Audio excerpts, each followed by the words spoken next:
Weather's looking pretty good this morning. It's not always the case. We're actually going to head into the most active months for severe weather soon, which is why the National Weather Service is hosting their Severe Weather Awareness Week. We have Barry Goldsmith here to explain. Thanks so much for being here so early, Barry. Thanks for having us again, Victoria. And we love community outreach in terms of the weather too, because I love weather. It's part of my job. But really what we're looking to is the months of April, May, which are the most active in terms of severe weather.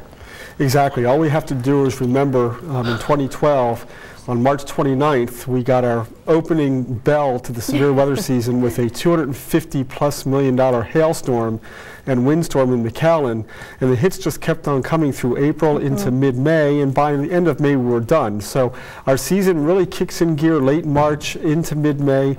Doesn't mean every year we're going to have a big severe weather season, but we have to be prepared just in case we see another 2012. Absolutely. You know, some years we've been in a complete drought and haven't gotten anything at all, but in some instances, like the hail, I remember last year we even had a few tornado warnings, and even though we didn't see a tornado actually make it to the ground, a funnel cloud make it to the ground, it's still best to know the information in case something does happen.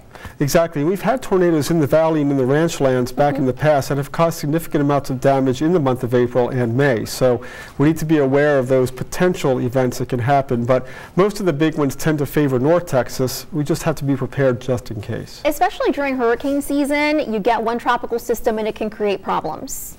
Right. Tropical storms can produce tornadoes. In fact, most of the ones we see here in the valley and the subtropics are from those type of storms. But we're really focusing this week on those straight line windstorms, hailstorms, a little bit on flooding. We'll be talking about that in mid-March a bit more with our Flood Safety Week. And lightning. We don't want to forget about lightning because although it's infrequent here in the valley, there's a lot of events going on in March, and there may be some thunderstorms this weekend, so be prepared to move to a safe place if lightning strikes. Livestock show, we've also got Border Fest, and we're going to start heading out to the beach for spring break, so that can be a problem as well if you're out in the open waters. Really quickly, what are some tips that you can give our families out there for getting prepared? The best tips are to consider a few things. One, you can get your warnings by phone now. So if you have a new phone, like a new Android phone or an iPhone, a warning may come across for tornado or flash flood. So listen for that. If you haven't bought a NOAA weather radio, go to Radio Shack or go to Walmart and pick one up.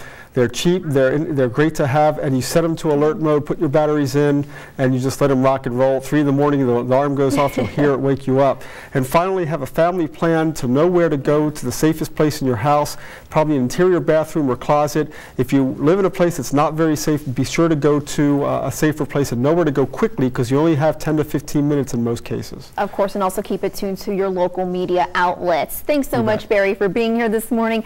Nadia, back to you.